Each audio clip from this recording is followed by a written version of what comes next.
Hey everyone, since today is the due date for the Unit 2 ID step on the timeline assignment, and since this is the first time we're doing this assignment in class, I just wanted to post this quick screencast announcement to go over a few things that are sometimes trouble spots with this assignment. So hopefully this will help a little bit.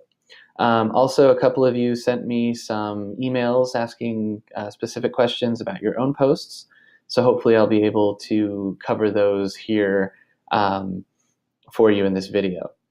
One thing I want to lead with is that I always offer the opportunity of revising and resubmitting your work on the Unit 2 timeline assignment for up to full credit. Because I know that this is a brand new assignment for all of us, well, most of us, if not all of us. And so I want to give you the chance to kind of feel it out and then be able to go back and make some revisions this first time around. Please do remember that you need to submit not only here on Tiki-Taki, but also submit your research that you did on your Word document to Blackboard as well. You need to submit in both places. So I'm getting some emails here. So just a reminder of that. And I also wanted to point out that because we're using the free version of Tiki-Taki and we're all using the same account, it happens especially kind of right before the due date when everybody's trying to work on their stuff at the same time. Not this class, though, apparently, which is a good thing. But when that happens, you may get logged out of Tiki-Taki. It is frustrating. I do apologize for that, but it is a function of using the free version, and I think that based on the feedback I've received in the past, that the assignment is worth it. But that's one of the other reasons that I have you do your work on a Word document and then copy and paste it over to Tiki-Taki. Because if you find that you're logged out, you can just log back in and attempt to submit your work again. Okay, so I'm going to scroll to the side here. It looks like everyone's doing a really good job in terms of formatting. So, for example, if you look at this post, Taylor's entry on Francia, this and most of these other ones, this is what it looks like if you've done the formatting correctly. You have your little thumbnail, the title of either your person or your event or place, depending on what you've chosen. Looks like most of us, if not all of us, have done people thus far. Again, remember, you don't have to do a person. You could do events as well, or places that are relevant to the history that we've been studying in this current unit. And you'll notice, again, that the name shows. When you click more, then you see the full entry, and it's formatted again correctly. And then this Find Out More button, this is where the outside source comes into play. So this is how you can look at the sources that each of you has found to supplement your posts. Going over here then, I want to just point out a few things that are sometimes trouble spots. You'll notice that Candace and Jason's entries have just blank white squares there. So let's look into that a little bit. I'm going to click Admin. I'm going to scroll down to the Spanish Constitution of 1812. This is Candace's entry. And again, this is just to show you and to remind you that you should not edit anyone else's work here on the timeline, only your own, please. That's not been a problem typically in the past, actually ever. And it is one of the other reasons that I have you submit your work via that Word document as well, just in case. So clicking here then on this one, I'm going to click, I'll notice Candace used the intro box just for her name, which is perfect. That's what you're supposed to do so that this all displays correctly. You use the extra info box to post the rest of your information. So for example, if I click more, like I did with the one just a minute ago, you'll notice that everything looks great. Here's the correctly formatted entry. There is no outside source yet, which isn't necessarily a problem because this isn't due yet.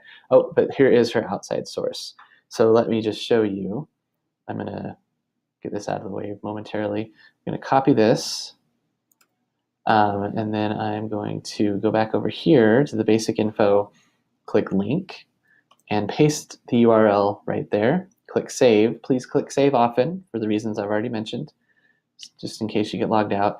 Now you'll notice there's this find out more button that I clicked on in the other post just a second ago in Taylor's post. So that's how you embed your outside source. I'm just going to reset this so that Candace can have the opportunity to go back in and work on that. For the image, so clicking on media, I'm going to go into edit here just to see what's going on. So I'm going to copy the URL that was pasted in the box. That's the correct place to do it. So let's just look at the URL and see what the issue might be. Okay, so with this one, and this is the most common thing to watch out for, it looks like that the URL that she copied was the one here in the browser bar. In order to get the URL for the image itself, you need to click directly on the image, which, well, hold on, that doesn't work so well with Wikimedia because it opens it in a separate, so I'm going back. Put your cursor on the image itself and do a right click or a control click if you're on a Mac like I am. Then you need to go down here and find copy image address. The wording may be a little different depending on whether you're using a Mac or a PC and depending on which browser you're using. But whatever option, however it's worded, where it's having you copy the address or the URL for the image itself, that's the one you choose. So I'm going to choose that. It's copied now to my clipboard. I'm going to go back over here and I'm going to replace that with the one I've copied. Click save, and there it is. So as promised, I'm going to put everything back the way I found it because that's what I don't want to alter everybody's work because I'll leave it as it is. So that's back to the way it was. But those are things, again, to watch out for. That's how you get the image link itself. So I know that Gemma had asked me about her entry on Agustín de Iturbide. And just to show another aspect of this, if you're looking for an image on Iturbide, you can either just do a Google search and see what comes up. This way, though, you're going to get things like Wikipedia, Britannica. Remember, avoid those kinds of encyclopedia sites for this assignment. So you may have to scroll down and look for a bit. This one might be interesting. You can look at it and see if we think this is a good source. May or may not be. But my point here is that you may need to do a little kind of digging and reading through the various sources that come up if you just use a Google search. This one, just based on the cartooniness of it and the quick entry, it's not the best source because it's more or less a biographical entry that could be one that was from one of these other encyclopedia type sources. So let's go down here. And I said, watch out for encyclopedia type sources. But let's look at this one real quick, totallyhistory.com. It's a biography. Biographies aren't necessarily a problem. So I'm not telling you to avoid biographies, but I am trying to get you to think about I should have hidden that a long time ago, which sources you're using for those biographies. So let's look at this one. This looks pretty comprehensive. Talks about his early life, independence work, the Treaty of Cordova, going down and down. One thing that is not great about this one is that it doesn't link to any sources. So there aren't any embedded sources. There aren't any footnote sources down here or endnotes. So, that one could be okay. You might want to look at who Totally History is, the kind of information about that website to decide if this is valid. That's not the point I want to dwell on so that I can end this video. I was talking about finding an image. So you'll notice here's an image of Iturbide. If we copy this one, it won't work, remember? So you need to right-click or control-click directly on the image. Copy image address, go back over here. So let me get the Iturbide go to media. Since she hasn't done it yet, you add new media. You enter that there. You could put a caption if you want to. You don't have to.